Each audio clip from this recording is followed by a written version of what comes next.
start. I've got to count. Slate. Didn't like Sacramento. 3, 2, 1, and action. Hello, my name is Janet Bridgers with Earth Alert.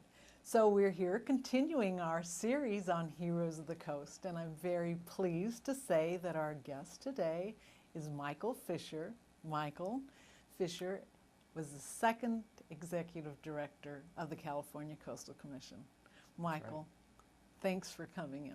My pleasure. So what path led you to become the second executive director of the California Coastal Commission? Well, I got engaged in the coastal legislation that was the precursor to Proposition 20.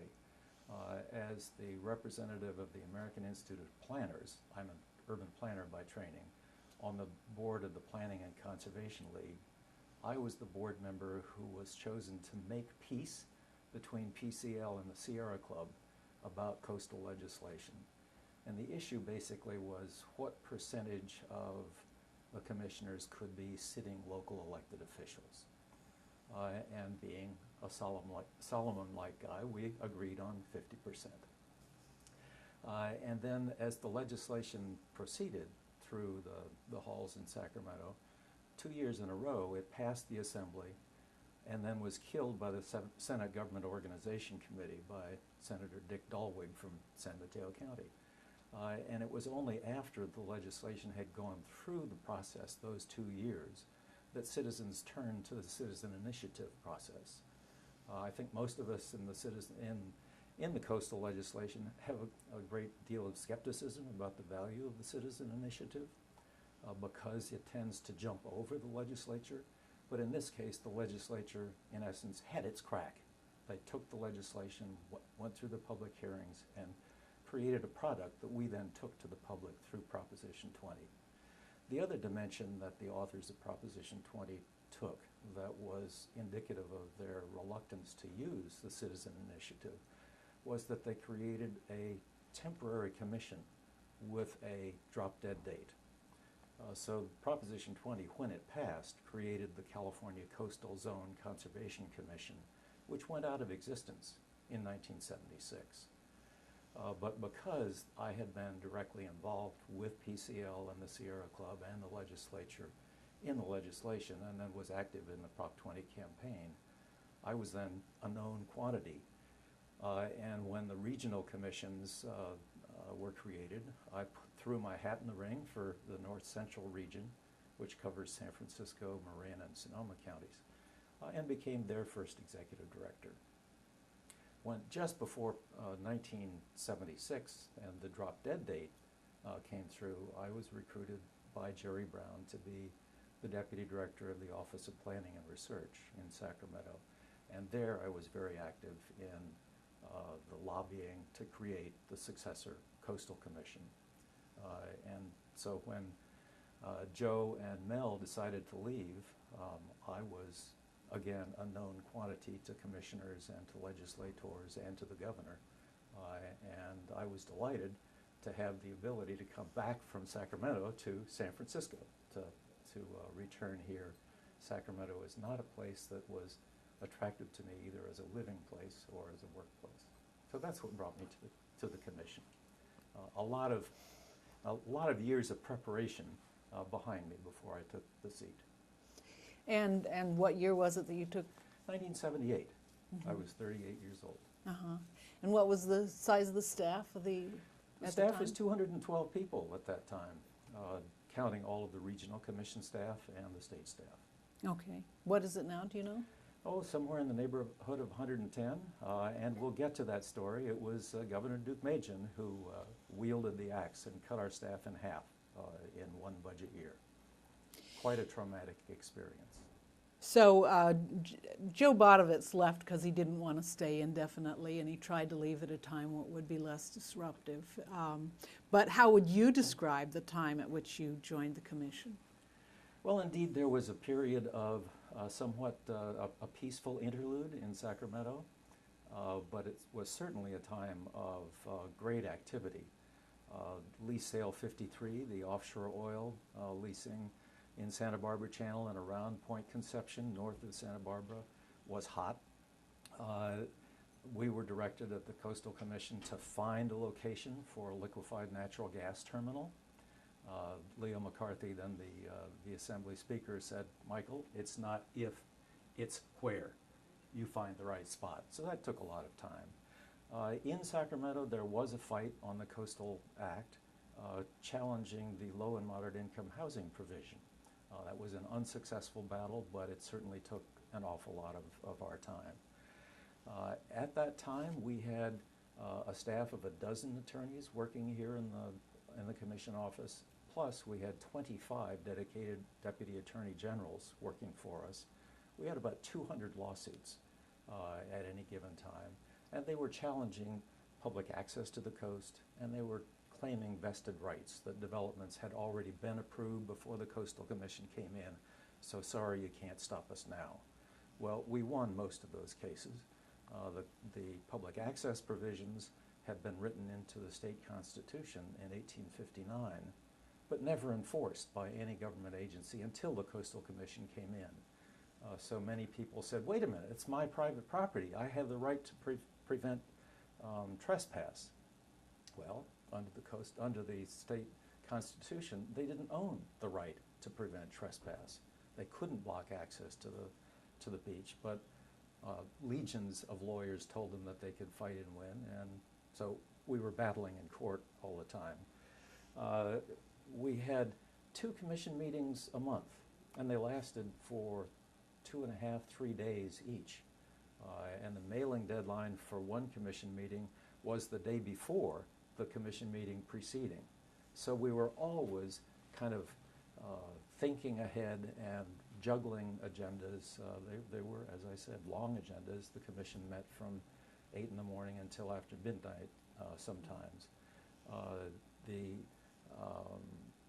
The Federal Coastal Zone Management Act was passed the same month that that Proposition 20 passed. And that was under attack in Congress, and we had to jostle for position to get funding from the federal government.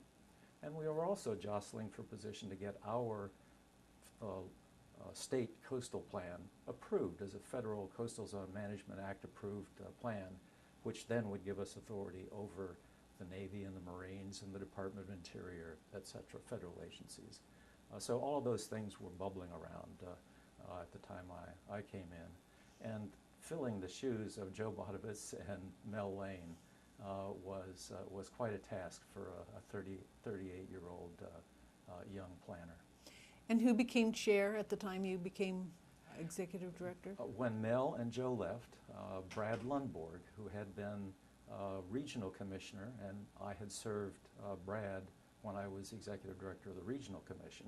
So when I came to the state commission, he knew me, I knew him, and it was a very good partnership. Also, it was good that he was a doctor, because just at that time, my dad came down with pancreatic cancer and died 4 months later. So Brad was able not only to introduce me to the commission and help me take over those reins, but also help me through that tragic period of our family's life. You began your term under Jerry Brown's administration. How would you characterize the commission's relationship with the governor at that time? Well, again, I came to the office from the governor's office. And what many people think is that the Coastal Commission of today is a creature of Proposition 20. I would strongly differ. The Proposition 20 Commission died in 1976. The Coastal Act of 1976 was passed the last hour of the last day of the legislative session with a margin of 1 vote in the Senate.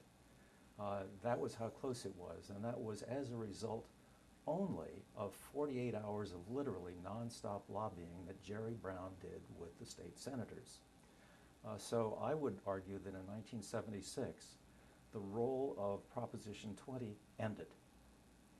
And the Coastal Act that was created is really the legacy of Jerry Brown and Jim Mills, the Senate President Pro Tem, and Leo McCarthy, the Speaker. But because Jerry had wrapped his arms around it, and had spent so much of his personal credibility on the passage of the Coastal Act, we had immense support from the governor's office. When the new commission came into existence, for instance, Carlotta Mellon, who was Jerry's appointment secretary, she and I interviewed all candidates for all of the regional commissions and all of the state commissions. And then when we put together a list of the state-appointed commissioners, then we sat down with Leo McCarthy and Jim Mills and said, okay, Jim, you appoint these two to the South Central, and these two to the North Central, and these two to the State Commission, and Leo, you appoint those two, and those two, and those two, and the governor will then appoint these. So Carlotta, with Jerry's approval, in essence, was very thoughtful about building a balanced set of commissions.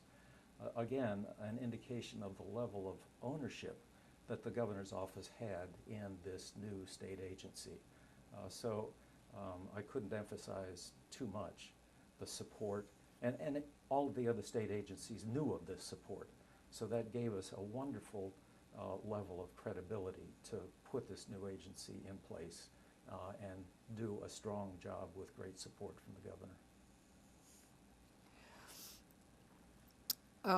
I asked you who was the first chair, and then, okay, as you took the executive director's job in '78, the sunset of the regional commissions stipulated by the Coastal Act's passage took place. And did that happen like simultaneously, or was it gradual?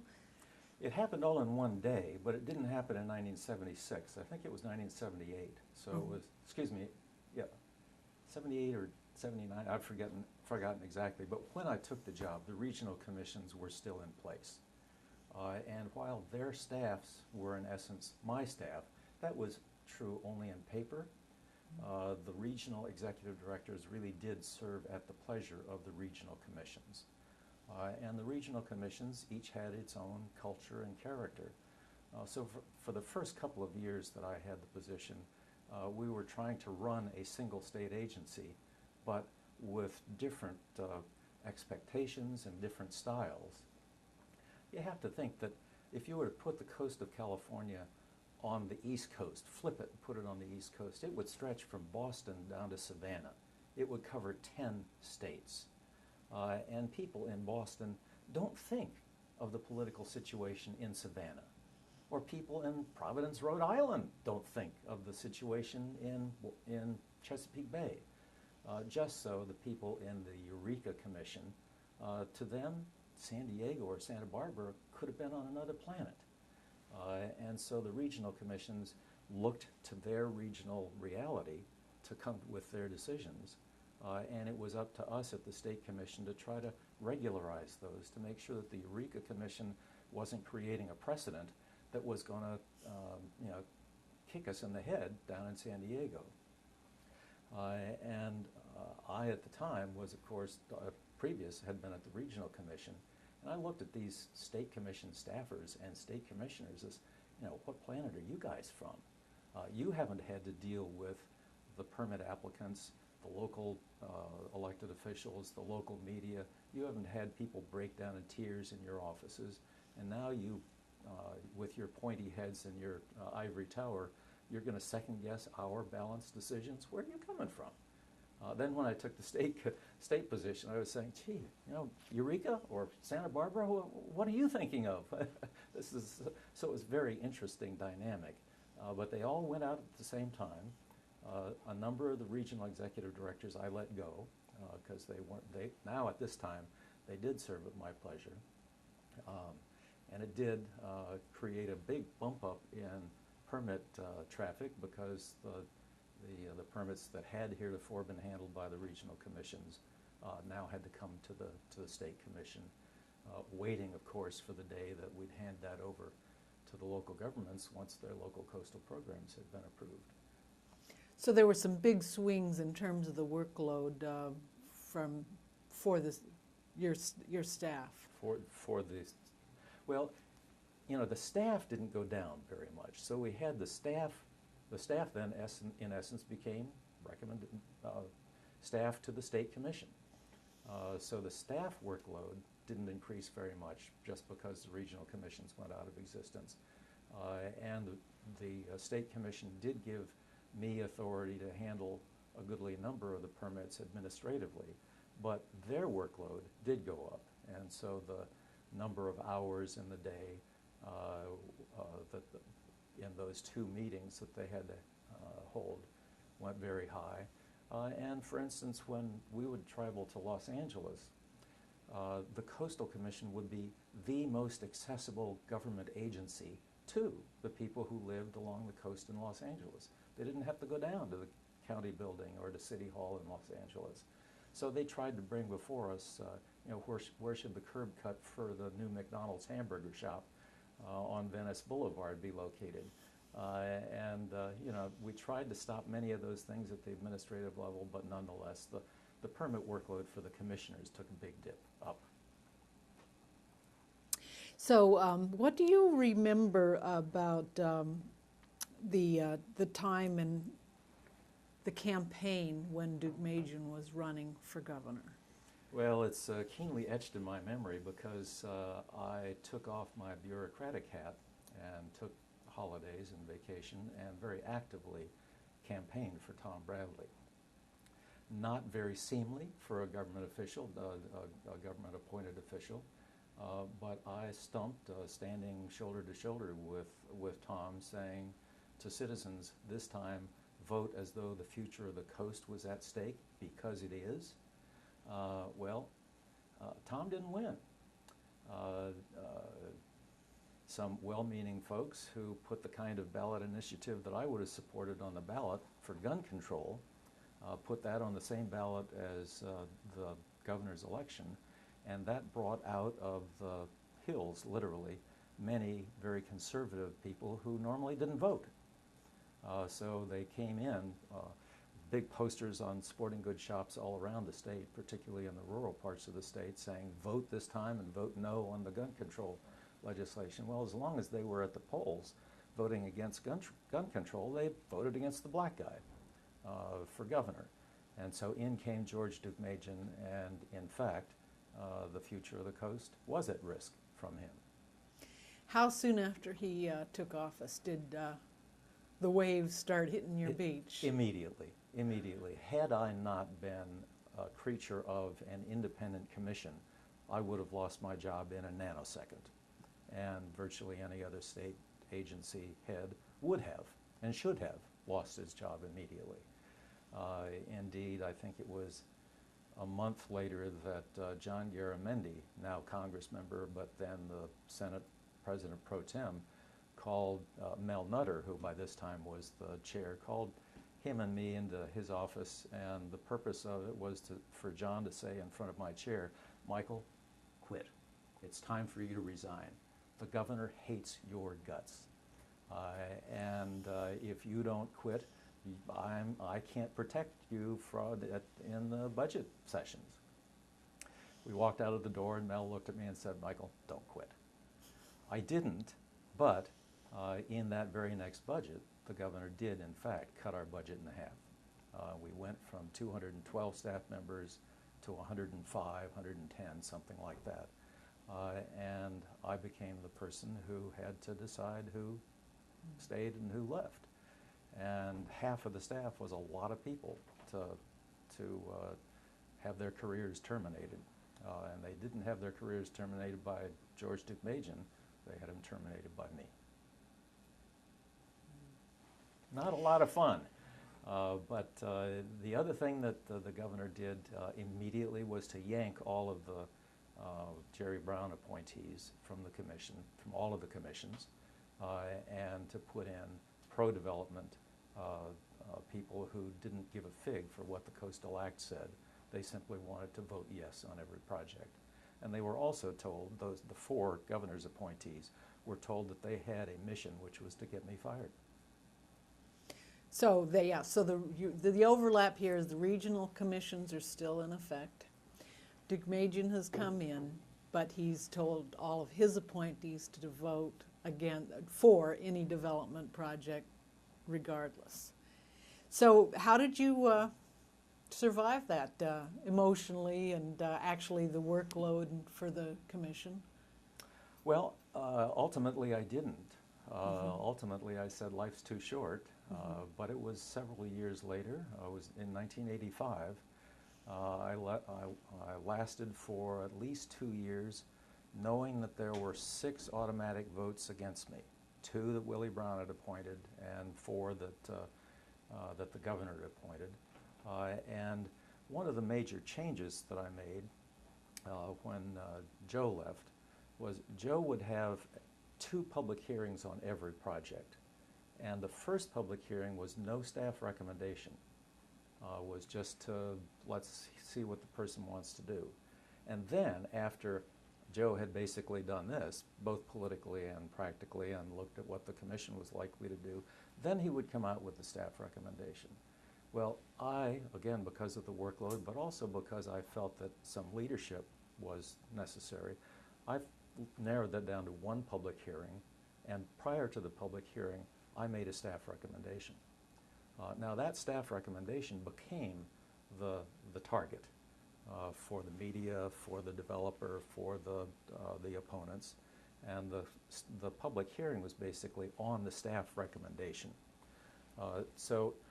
And some of those staff recommendations were not all that popular with some of the good guy commissioners for a couple of reasons. Number one, I in fact was looking at the law and trying to follow the law, not just what we'd like to have happen on the coast. But the other reason, and the other thing that changed immediately upon Duke Machen leaving office, was Jim Costa, again now a Congress member, but at the time the chair of the Assembly Budget Committee for our budget. He called me and he says, "Okay, Mike, you don't have Jerry to protect you anymore. You need me. Tell you what, your budget's going to get through, but you need to meet with this developer, and this developer. And they're going to tell me what sort of progress they've made with you. And if it isn't sufficient to them, then your budget's going to get cut some more." So some of my recommendations were done in order to protect the staff, knowing that I had a majority of commissioners who were likely to be reading the Coastal Act. I didn't tell them because I didn't want their judgment to be sullied by the dirty backroom politics that Jim Costa was playing, with Willie Brown's active support. So in essence, I was ready to continue kind of dancing on the edge of the cliff with the commissioners until one thing happened. I got a call from Willie Brown.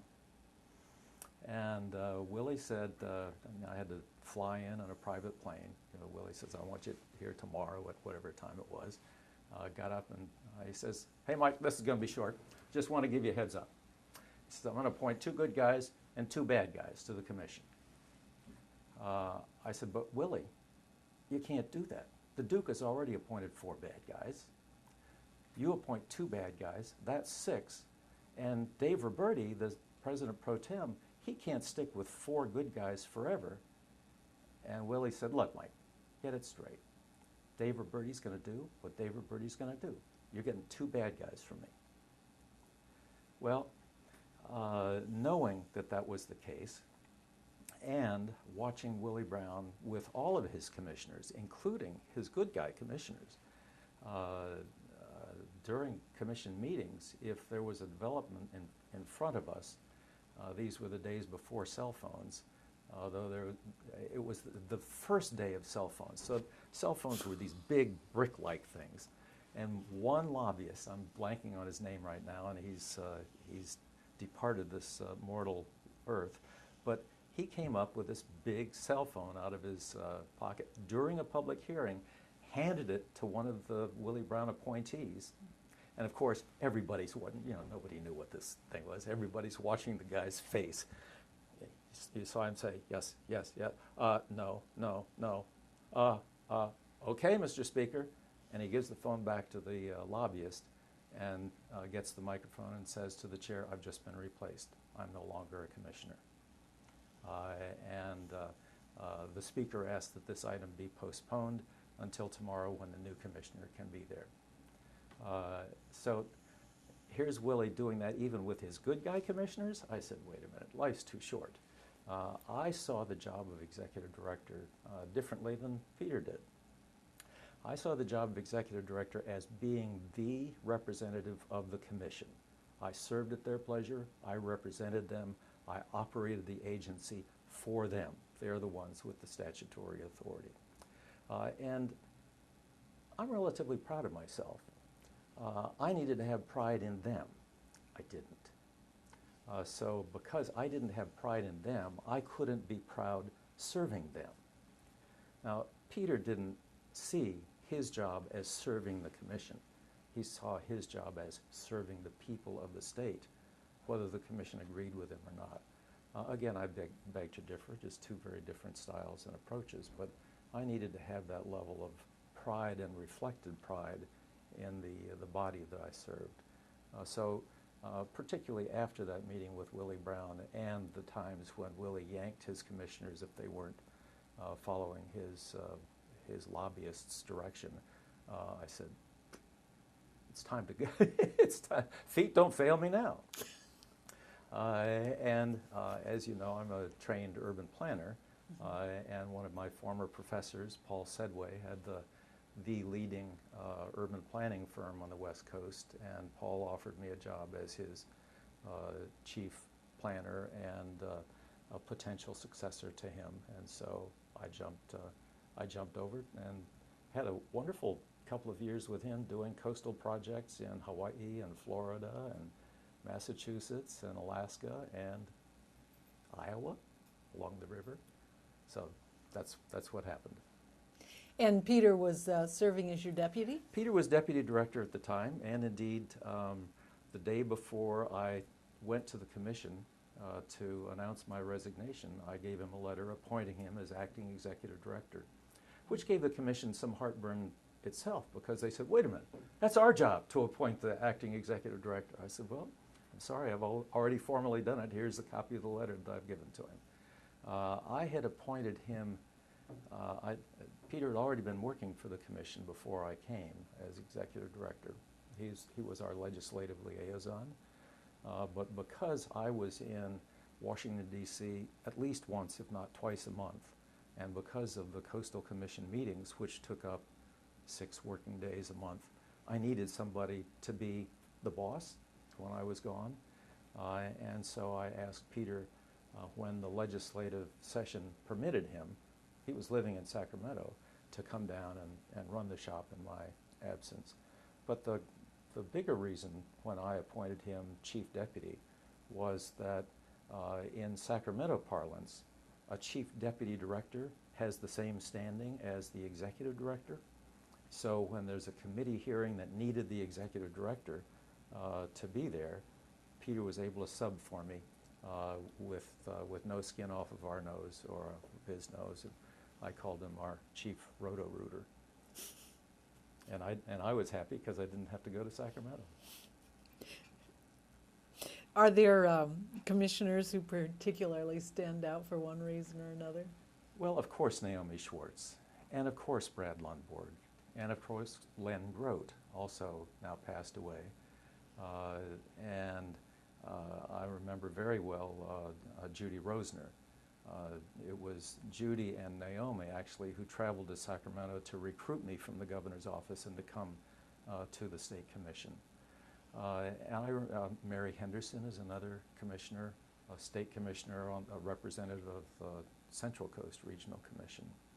And mentioning Naomi and Judy and Mary's name and other women, another dynamic for another interview someday was that when there was only one or no women on the commission, the commissioners acted like bad boys.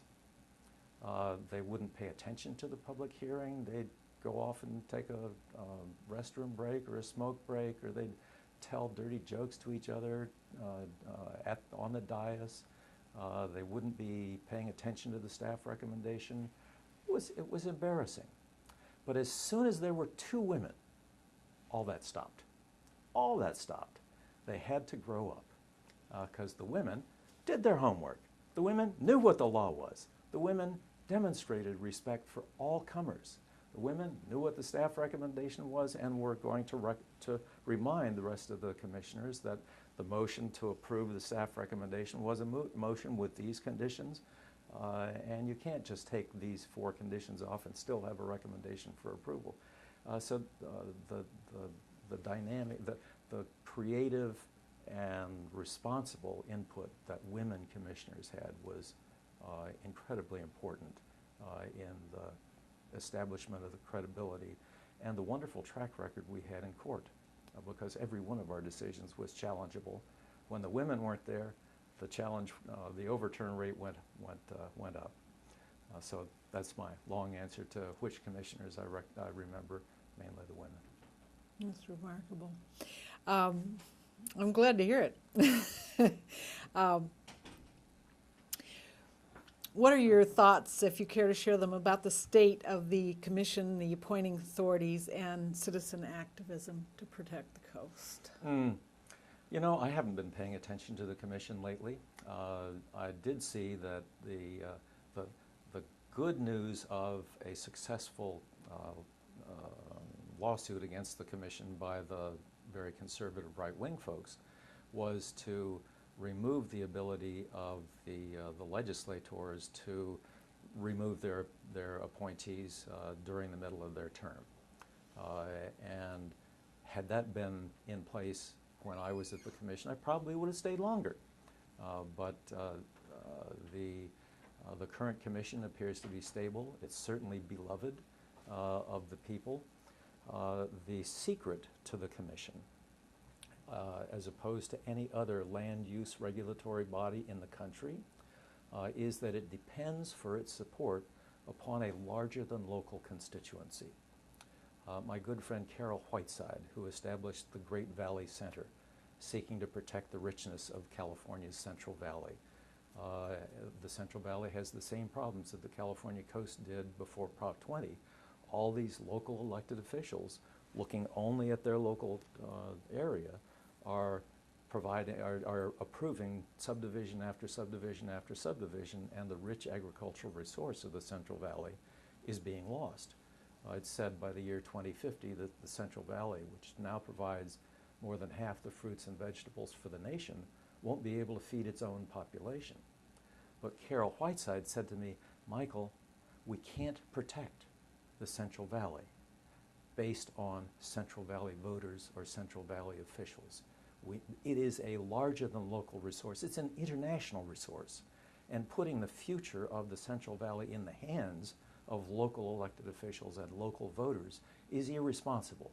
Somehow we need to get the larger than local owners of the Central Valley to pass legislation much like the coastal legislation.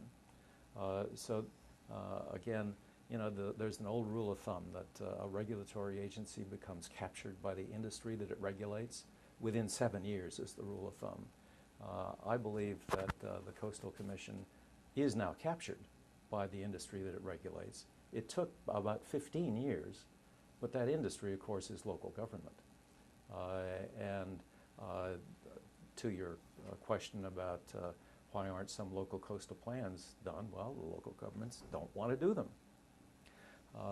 You know, local planning directors have been trained to provide general plans. The level of specificity that the commission requires of their local coastal plans is way off the charts for local planning directors in terms of specificity. Their job security demands that they provide discretion to their city council and keep those plans general so that the city council has lots of wiggle room. Well, the Coastal Commission isn't allowing the cities to keep their local coastal plans general. And so the city planning directors know the commission staff is wrong. The general plans aren't supposed to be specific. The Coastal Commission knows that the local planning directors are wrong.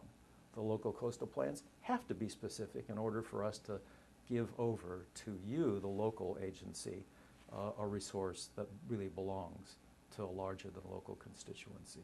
So that's where the disconnect comes, and For my thoughts of the future, it's just never forget that it's the larger than local constituency that the commission exists to serve and needs to find ways, and it is effectively finding ways to reach out to that constituency. The one that stands out in my mind is Malibu as the holdout on local coastal plans. But are there are others, I assume, that more than one Malibu out there? You know, again, I haven't been paying attention. You mentioned Malibu, and that's one of my great regrets, is at the public hearing for the local coastal plan on Malibu, I seeking to build a partnership, a trusting partnership with the county planning director, Norm Murdoch of LA County. And knowing that there was going to be a lot of vitriol at the meeting and not wanting to subject my staff to the vitriol that was due to me, the executive director, I skipped my son's high school graduation to attend that meeting. I thought it was my responsibility. I was wrong. That local coastal plan still isn't approved. It didn't matter whether I attended or not. It did matter to my son 20 years later that I wasn't there for his graduation. So this question that I'm asking quite a lot of people is about impending sea level rise. You know, that there are predictions from a few inches to 24 feet. Right. Do you think that any of the coastal communities have even begun to consider what that could mean? Well, certainly they've begun to consider it, and their staffs have begun to consider it. Our colleague, Will Travis, the executive director of BCDC, has been an international leader in trying to raise that level, no pun intended, raise the level of awareness and consciousness. He's been successful in San Francisco Bay.